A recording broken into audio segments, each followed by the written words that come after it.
bom dia a todos novamente, bom dia ao nosso canal do YouTube, né, que acompanha aí nossos estudos semanais. Nós estamos no estudo, no sábado, que é o estudo do autodescobrimento, que é esse livro que a gente está acompanhando, né, o autodescobrimento, uma busca interior. Esse título é o título do capítulo 6, Equilíbrio e Saúde.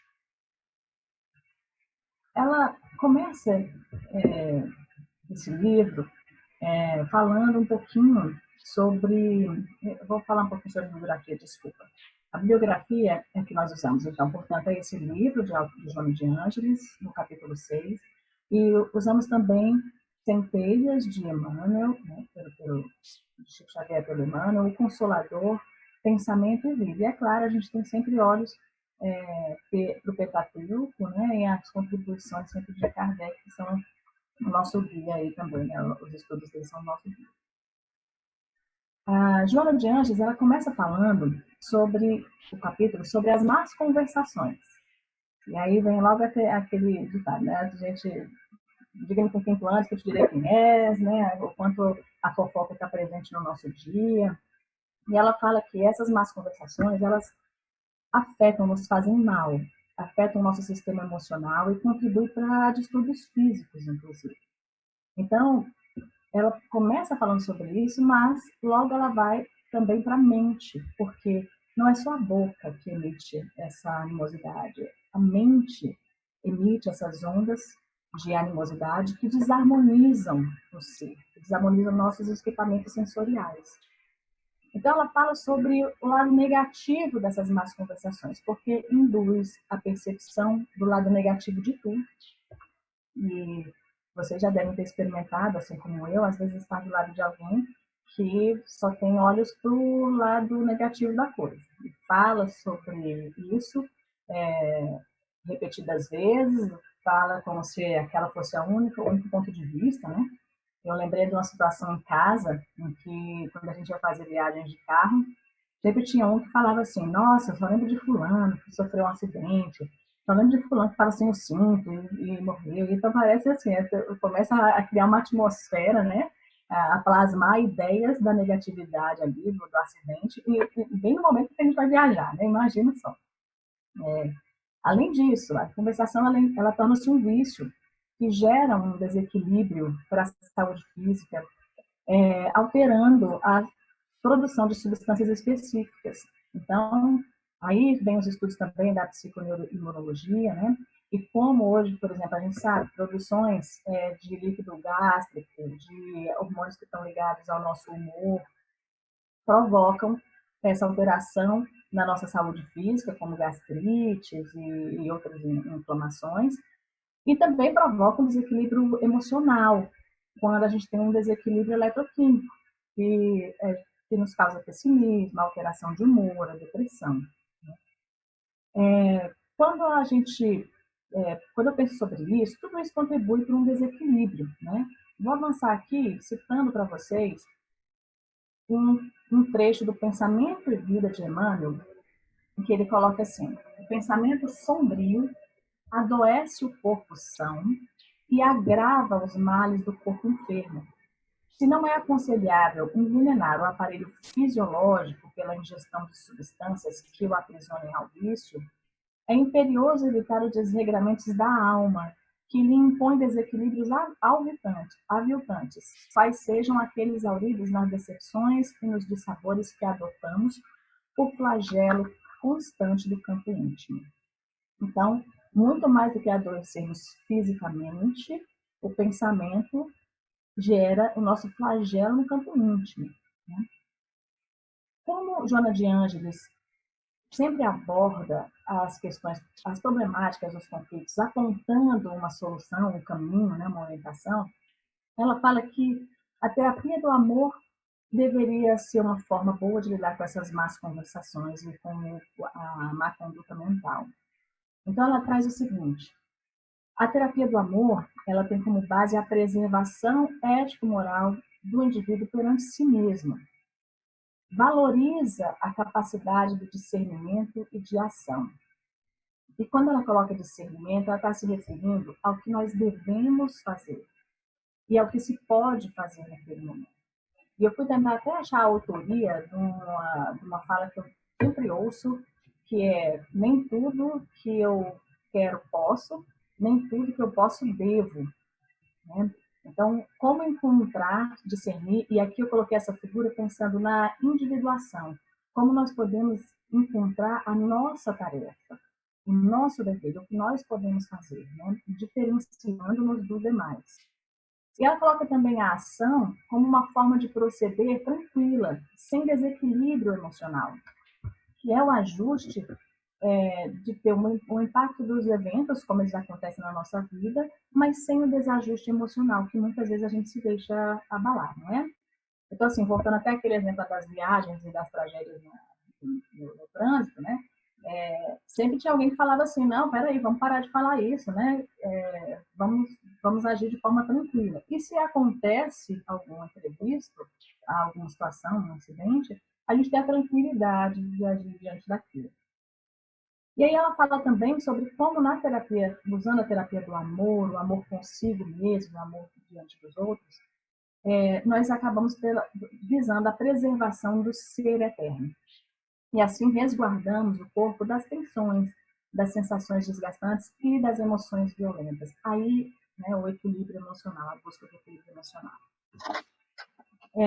Quando a gente pensa... Desculpa, só um instantinho. Resolvi arriscar aqui, mas não estou enxergando. Então, de preservar o ser eterno. Vamos falar então sobre como Joana traz os cuidados que nós devemos ter com a nossa conduta moral e mental. Ela fala que nós devemos nos esforçar para superar os impulsos inferiores. Esses impulsos inferiores, eles são controlados com uma exigência que a gente tem de autodisciplina, né? Exercitar o autocontrole é algo difícil de se fazer. E hoje, diante de uma sociedade do imediatismo, né, ainda tem a velocidade das informações, de tudo que a gente quer, a gente consegue na hora, né? O alimento rápido, a informação rápida, a internet rápida, né? Nós temos uma dificuldade para desenvolver esse autocontrole e experimentar a paciência diante desses eventos. Então, está aí a segunda orientação, né, de Joana: disciplinar a vontade com exercícios de paciência e perseverança. Já perceberam como as pessoas, às vezes, o que a gente parece exigir dos outros é o que a gente precisa desenvolver em nós, né? Então, muitas vezes, quando a gente fala paciência e perseverança, a gente lida ao redor, parece que Deus coloca na nossa vida as pessoas que nos exigem aquele trabalho de paciência, né, e de perseverança. E isso é um exercício de disciplina que não é fácil para nenhum de nós, né? Assim como cultivar o auto-amor. A gente, nas relações com os outros, muitas vezes a gente experimenta sensações de inferioridade, complexos ligados à nossa imagem, aos bens que a gente tem. Tudo isso porque a gente entra em estados de comparação uns com os outros, né? E a ideia é que a gente possa nos perceber as nossas potencialidades, que são divinas, e assim cultivar o amor por nós mesmos, pelas nossas conquistas, por aqueles projetos que a gente consegue realizar, enfim. E ela ainda coloca: estender o amor ao próximo com serviço imediato e contribuições para uma sociedade feliz e saudável. Como nós podemos fazer isso na nossa comunidade, e ainda mais na nossa comunidade mais imediata, que é a nossa família, né? O serviço imediato aqui não significa apenas o fazer pelo outro, mas é a disponibilidade para ajuda também afetiva, emocional. Como nós podemos contribuir com ações para a nossa sociedade se tornar feliz e saudável como nós queremos ser, né? E esses cuidados com a conduta moral e mental, eles contribuem para um equilíbrio maior. E aqui eu trouxe mais uma citação de Provérbios 3, versículos de 21 a 26. Meu filho, guarde consigo a sensatez e o equilíbrio, nunca os perca de vista. Trarão vida a você e serão um enfeite para o seu pescoço. Então você seguirá o seu caminho em segurança e não tropeçará. Quando se deitar, Não terá medo, e o seu sono será tranquilo. Não terá medo da calamidade repentina, nem da ruína que atinge os ímpios, pois o Senhor será a sua segurança e o impedirá de cair na armadilha. Então, tenhamos sensatez e equilíbrio. E esse equilíbrio, com ajustes em nossa conduta mental, né, traz essa segurança e nos impede muitas vezes de cair nas circunstâncias, nas alternativas que nós já erramos, né? Nós já erramos. Então, Joana, a partir daí, desse desenvolvimento do equilíbrio, traz uma proposta de programa de saúde. E ela fala sobre questões que a gente pode evitar ou que a gente deveria fazer na prática, né? Uma delas é preservar o corpo do uso de álcool e outras drogas, e as drogas ilícitas e ilícitas, né? Como forma de prolongar a nossa existência e nos fazermos úteis na vida terrestre. Não se alimentar de comidas pesadas e gordurosas, né?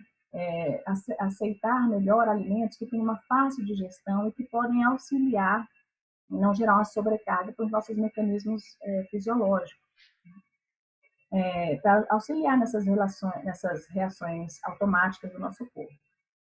Outra, pensar de maneira salutar, ter pensamentos edificantes, né? Procurar leituras que são úteis e também edificantes, aquelas que elevam o nosso pensamento, usar o tempo de maneira produtiva, harmonizar o pensamento e a ação. À medida que nós tornamos o nosso pensamento salutar, temos atitudes mais aprazíveis também. Né? E aí parece que a ação nesse período ela fica menos pesada. Né? O agir, quando a gente harmoniza com o pensamento, não tem desgaste, não tem cansaço. Eu estava falando há pouco aqui com o Arismar, antes de começarmos a nossa fala, ele está trabalhando bastante, nós estamos trabalhando muito, mas como é prazeroso quando a gente faz isso que gosta, quando a gente harmoniza isso também com o nosso pensamento. Né? No lar, sempre cultivar confiança e alegria. Claro, o lar, sempre como a nossa primeira escola, né, a nossa oficina, harmonizar esse pensamento também em casa, cultivando a confiança e a alegria com os nossos cônjuges, com os nossos filhos. O lar tem que ser um ambiente de alegria, né, de segurança. Usar a conversação como catalisadora de ideias e boas aventuranças. Então, à medida que a gente puder usar a conversa para estimular a criatividade, a coragem, a perseverança no bem do outro, a gente afeta o campo mental dos outros também. Além disso, banir o quanto possível críticas destrutivas. Então, deixar de usar conceitos que são chulos também, que não têm contribuição, que se tornam improdutivos. E recorrer à oração e à meditação. E é curioso como Joana coloca assim, a oração que serve para nos sustentar, para sustentar nosso equilíbrio, para a gente poder se refugiar na paz.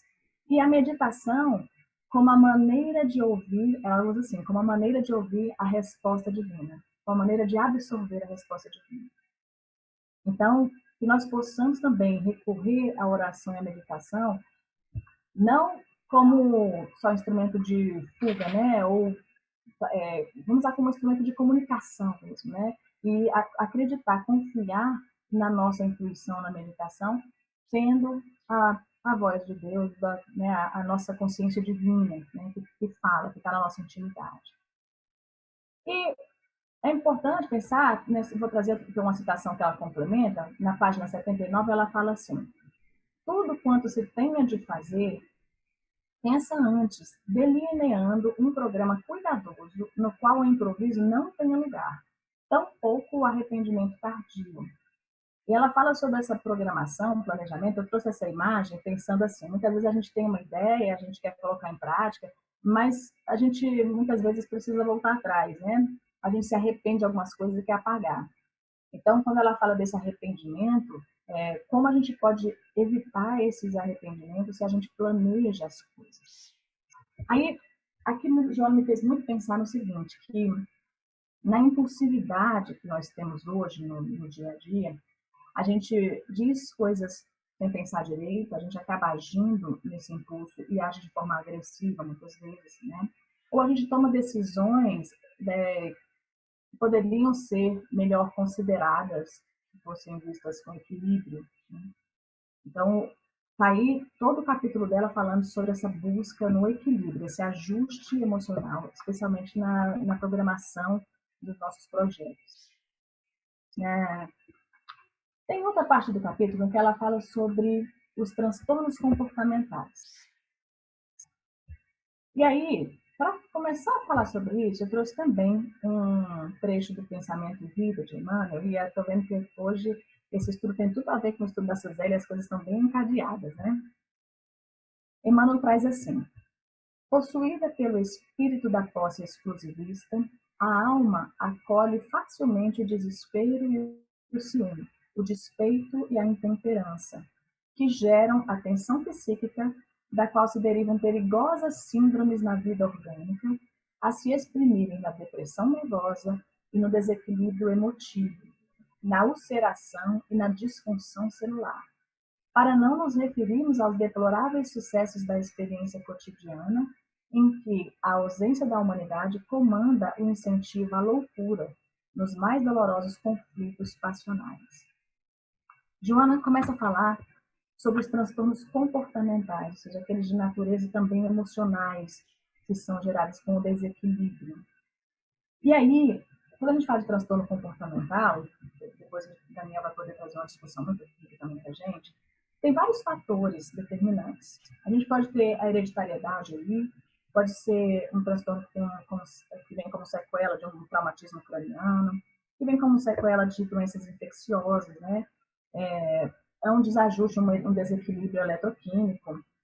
E tem várias razões também determinantes que estão nos distúrbios psicossociais, no interrelacionamento pessoal e em questões socioeconômicas também, né? Mas todos esses fatores determinantes, eles encontram um campo propício na personalidade fragilizada e no campo mental aberto, né?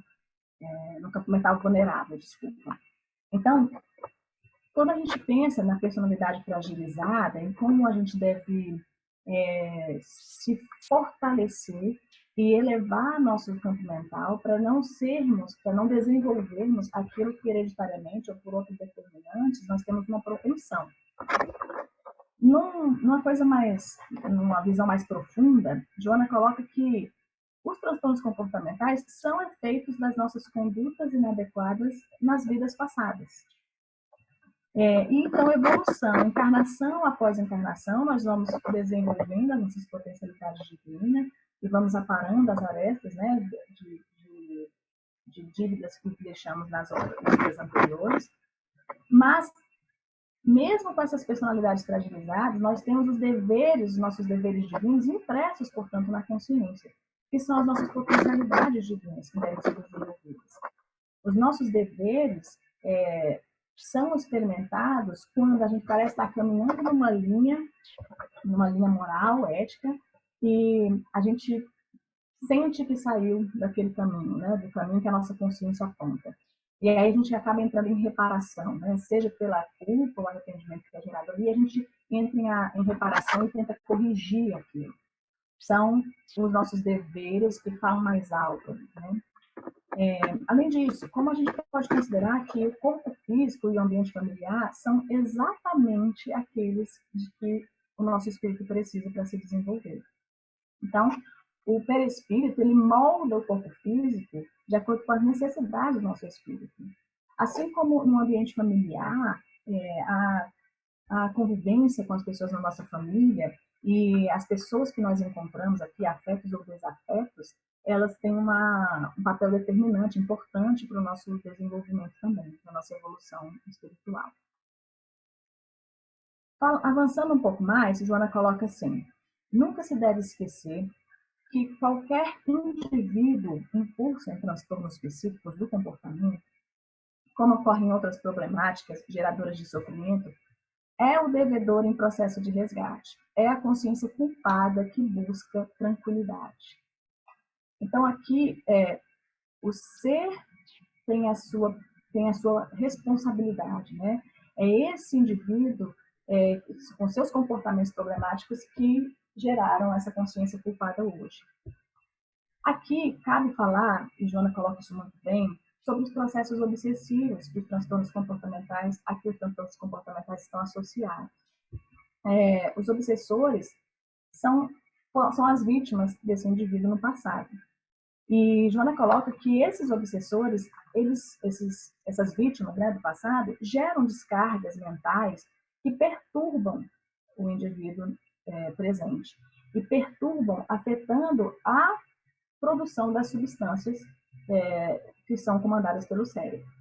Então, essa produção de substâncias, excesso ou falta, contribui para o desenvolvimento da propensão, né, do transtorno comportamental a que a pessoa estava propensa. Além disso, durante o sono, o indivíduo reencontra essas vítimas do passado. E muitas vezes ele foge, Joana coloca como se nesses encontros em desdobramento, o indivíduo fugisse para o corpo de novo. E aí cria sensações de pânico, de medo, de terror, né? Que são as características de muitos transtornos comportamentais.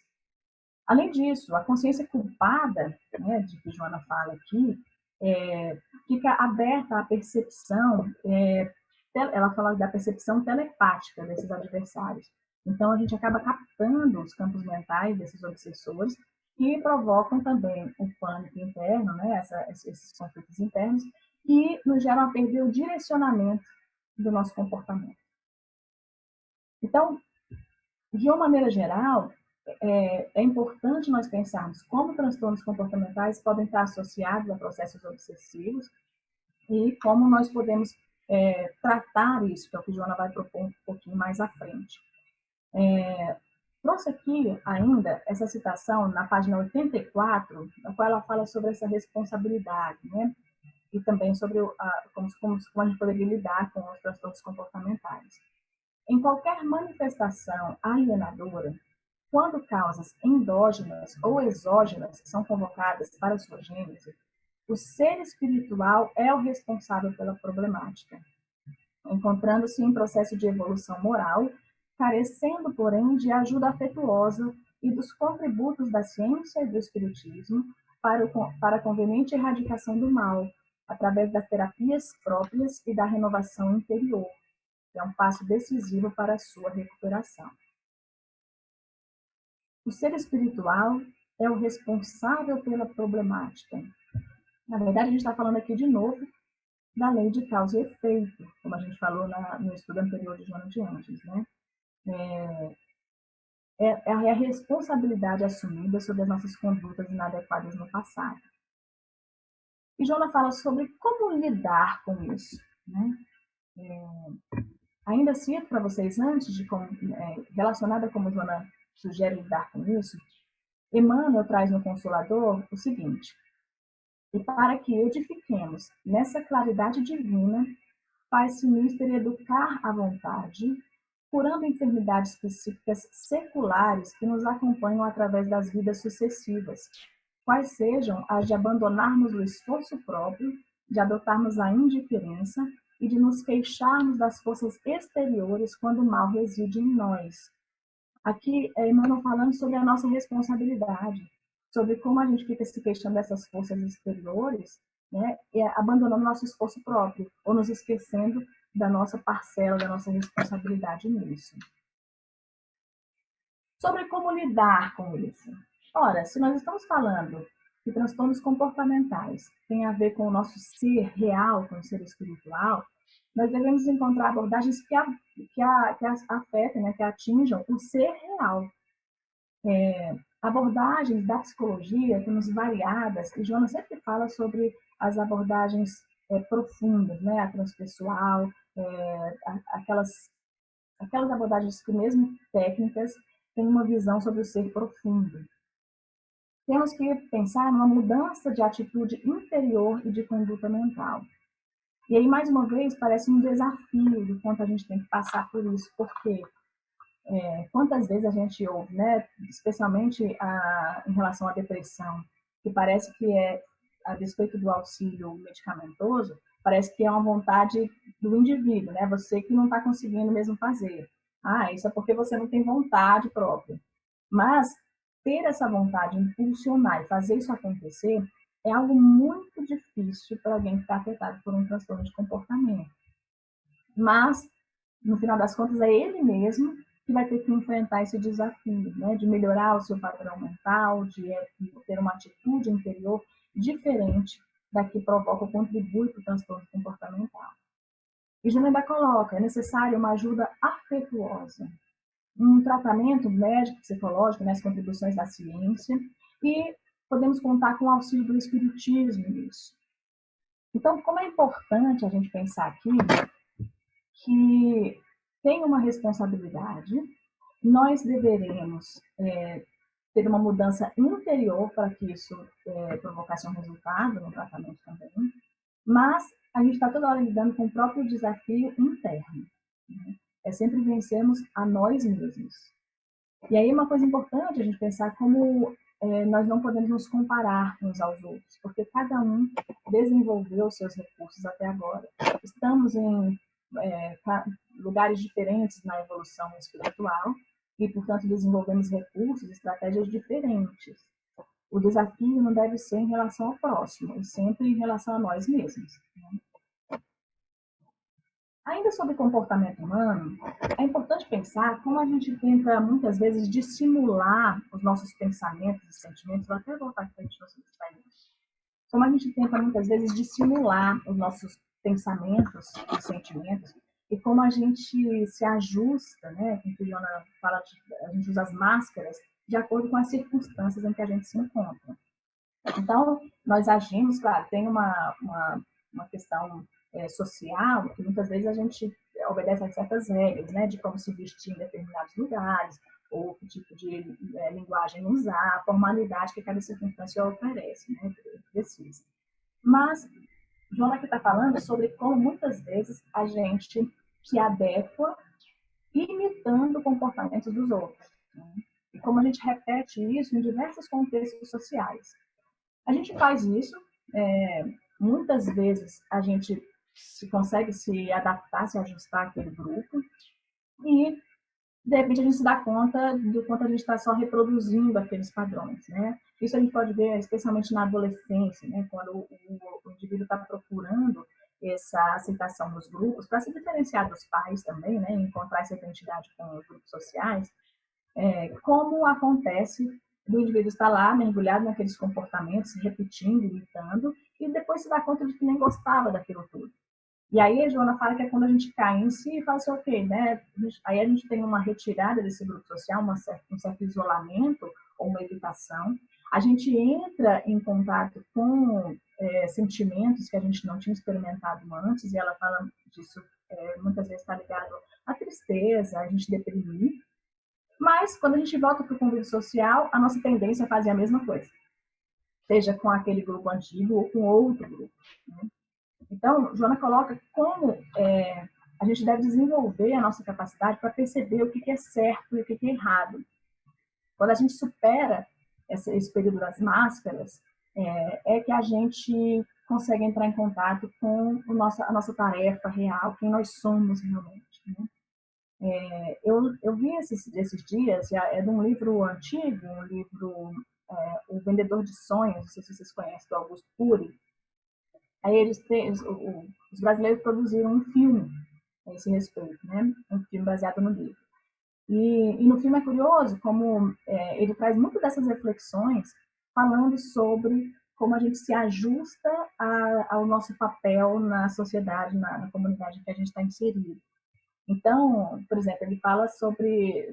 Tem uma cena curiosa, fica a sugestão do filme aqui para assistir. Ele fala assim, que ele descobre como as pessoas são grandes executivos, bem-sucedidos na vida, que ele começa a perguntar assim, quem aqui tem dor de cabeça? Quem aqui já teve gastrite? Quem aqui tem insônia, não dorme bem? E aí todos começaram a levantar as mãos, são os grandes executivos, né? Como muitas vezes você está inserido ou se envolver em determinadas tarefas, isso traz consequências físicas para a gente. E muitas vezes a gente vai a despeito da nossa qualidade de vida.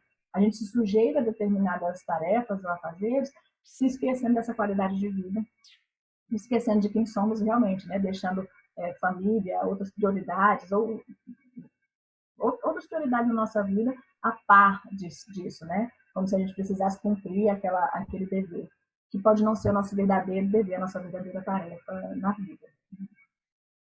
Então, mas é difícil mudar, porque a gente, muitas vezes, largar o hábito tem a ver com largar o que a gente já está acostumado, ou largar o que tem benefícios, e também se esforçar para o novo é muita exigência. Né? Desenvolver um novo comportamento, deixar o passado, se despir disso é muito difícil. E Joana consegue falar sobre como a gente pode experimentar essa mudança com a terapia da esperança. Ela fala que todos nós deveríamos buscar a identificação dos objetivos da vida física. Qual é o nosso papel aqui na vida física, né? na vida terrestre? Como nós podemos identificar isso? Olhando ao redor, na sua família, na comunidade onde você vive, no papel determinante que você tem na sua comunidade. Né? Qual é a sua tarefa nisso? O que tem na sua tarefa que é muito além da sua satisfação, mas que também tem um efeito sobre os outros? Né? Outra coisa que ela traz, a visão do corpo que a gente deve ter como uma indumentaria transitória. Dessa maneira, a gente consegue se livrar melhor. Tem dois aspectos, né? A gente consegue se livrar melhor de vícios, do culto ao corpo, da satisfação imediata, porque é só uma indumentária transitória. Mas também a gente pode olhar para isso com carinho, olhar para o nosso corpo com carinho. É o corpo de que nós estamos nos utilizando para essa vida de agora. E como Joana colocou mais anteriormente no capítulo, cuidar dele é prolongar a nossa existência e, portanto, prolongar as nossas chances, né, as nossas oportunidades de evolução. Além disso, a confiança em si e no porvir. Quando a gente está mudando o comportamento, confiar em si mesmo, acreditar nas nossas capacidades, na possibilidade de desenvolver todas as nossas potencialidades, é um fator de esperança para a gente, nos impulsiona. E a cada realização, a gente vai se retroalimentando. A cada conquista, a gente vibra e tem vontade, deseja mais conquistas e assim vai. E assim como a confiança no porvir. E aí, o porvir, Daniel falou tanto sobre isso, né, quando ele fala da fé no porvir, da expectativa de que a vida não termina com a morte física, com a morte biológica, né? E a gente tem aí, portanto, várias oportunidades no futuro. Isso também nos dá uma esperança, no sentido de que a gente ainda tem oportunidades de galgar na nossa evolução. E isso permite, quando a gente tem essa visão no porvir, no além, isso nos permite não valorizar as pequenas ocorrências. E aí os conflitos se tornam pequenos, as dificuldades são minimizadas. Quando a gente pensa nos aspectos físicos, o adoecimento, mesmo o adoecimento, a gente enfrentar isso, enfrenta com mais sutileza, com mais leveza. As dificuldades emocionais podem ser encaradas quando a gente entra em desajuste emocional.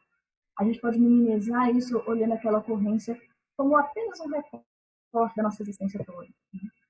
E isso auxilia ao nosso equilíbrio emocional e físico. Avançando um pouco mais, ela fala sobre como nós podemos alcançar a plenitude, que é a nossa meta. E, aliás, é o nosso destino, né? A plenitude.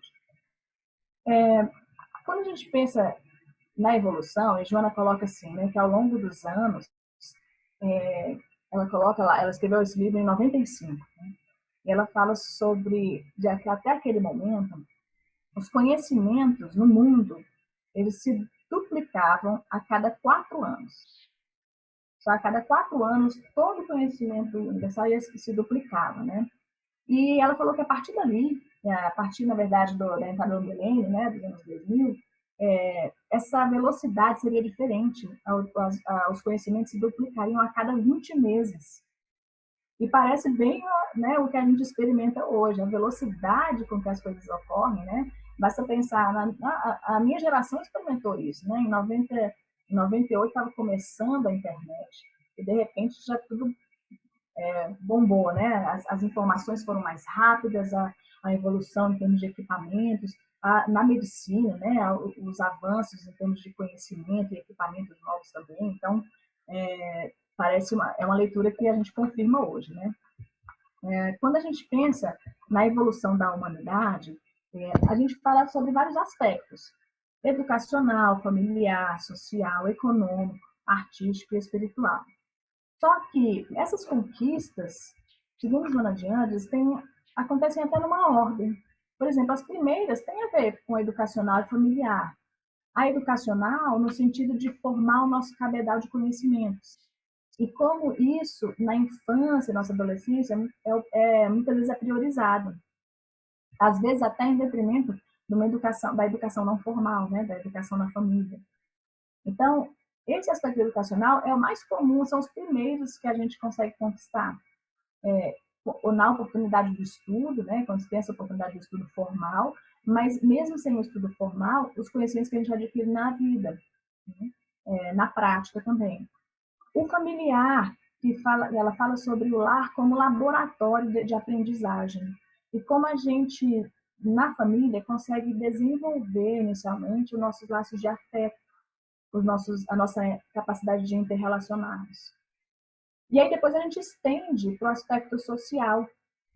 E aí então aquela afetividade desenvolvida no campo familiar começa a se mostrar socialmente, a gente começa a desenvolver habilidades para lidar com outras pessoas além da nossa família.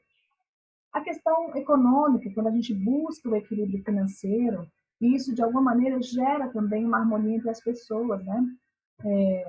A troca econômica tem um ajuste em relação a como a gente se ajuda uns aos outros na geração de empregos, na oportunidade do aprendizado, no favorecimento do equilíbrio econômico uns dos outros também. Né? Tanto que a gente vê agora, né, as grandes questões na atualidade agora estão girando em torno dos fatores econômicos, né? Como movimenta, né, o recolhimento de umas pessoas interfere em como os outros arrecadam um valor econômico e assim vai, a troca de serviços, né? Como isso é interligado. A produção artística, no sentido da busca pelo belo, pelo estético, pelo ideal, mas também pelo aprazível, no sentido de elevação de pensamento. Né? Como, depois de um tempo, vejam como ela vai fazendo isso de uma maneira que retrata bem como nós lidamos com isso na nossa evolução na vida presente, né? Na vida física. Parece que depois de alcançar certas conquistas econômicas, a gente consegue abrir os olhos para outras áreas, né? A arte e o aspecto espiritual. No aspecto espiritual, ela fala que é o ápice aqui do processo evolutivo. E é aqui, depois de galgar essas etapas iniciais da nossa evolução, é que a gente busca e se aproxima mais da meta, que é a plenitude. E a plenitude quer dizer quando a gente deixa de brilhar, não só nas nossas conquistas, nos nossos êxitos, dessas etapas que parecem ilusórias, e a gente busca encontrar a nossa satisfação de uma maneira muito mais ampla, que não está ligada ao ter, está ligada ao ser. Que a gente encontra um equilíbrio emocional, a gente encontra a saúde física como consequência dos nossos padrões mentais diferentes. Então, quando Joana coloca sobre essa meta, sobre a plenitude como meta, ela nos convida a pensarmos em cada um desses aspectos, dos setores da nossa vida, em como a gente foi evoluindo e ultrapassando isso. E temos uma visão muito mais do ser do que do ter. Vamos pensar um pouquinho também? Tem uma reflexão aqui para vocês, de fazer. É a fala dela na página 90. Perdão. Que amam após atravessarem as dificuldades e ultrapassarem as metas iniciais do processo terrestre, que é o social, familiar, pessoal, permanecendo voltados para o bem geral e transformados interiormente, assim como iluminados pela chama da imortalidade, nela mergulhados pela própria causalidade, fruirão da real plenitude, que é a meta essencial. Como nós nos enxergamos em relação a essas etapas do processo terrestre? Em que etapa estamos, né? Como nós podemos fazer essa transformação interior? Aí ela coloca, né, essa visão do bem geral, e como ela coloca no capítulo todo, o auto-amor, esse amor que, depois desenvolvido para si mesmo, consegue se estender aos outros. Né? Fica a reflexão de como nós estamos desenvolvendo as nossas tarefas, os nossos deveres reais no nosso cotidiano. E olha que interessante como ela coloca aqui na né? Como iluminados pela chama da imortalidade e nela mergulhados pela própria causalidade. Como nós, como seres reais, quando a gente se dá conta disso no nosso processo terrestre, da chama da imortalidade que é em nós, aí os caminhos se abrem muito mais. As oportunidades se mostram muito mais vezes no nosso caminho e muitas vezes os conflitos e os sofrimentos são reduzidos, são minimizados, né? São enxergados de uma maneira diferente, ressignificados. E eu trouxe aqui para vocês uma reflexão do livro Centelhas, pelo Espírito Emmanuel. Olha o que ele coloca aqui. Às vezes, nos afligimos solicitando orientação. Estamos certos ou errados? Tomando esse ou aquele caminho? Acaso devemos fazer desse ou daquele modo aquilo que nos compete? Entretanto, é importante pensar que a divina providência colocou tanto senso natural de escolha nas criaturas que a própria mosca sabe onde se encontra o açúcar. E aqui eu trago a reflexão para vocês no sentido de que, nessa busca pela plenitude e pensando nas reflexões, fazendo as reflexões do nosso processo na vida terrestre, muitas vezes a gente vai se deparar confuso. O que é o certo e o errado, afinal? Né? Qual caminho que eu devo tomar? Falar sobre os deveres do ser real parece algo muito subjetivo. Né? E qual é? Como eu descubro? Qual é a fórmula disso? Né? Como a gente vai encontrar? Talvez Emmanuel tenha a resposta ali, né? É o senso natural, sabe? A providência divina oportuniza essa percepção do nosso senso natural de que a gente deve fazer, né? Assim como a mosca, a gente sabe onde encontrar o nosso açúcar, né? Fica a reflexão aqui para vocês. Eu agradeço muito a atenção de hoje. Peço a vocês, né, que vejam, que divulguem, ajudem a divulgar nas redes sociais aí a Planalto. Essa palestra também vai estar no YouTube daqui a pouquinho, né? E convido vocês também a seguirem no YouTube o Centro Paulo de Tarso.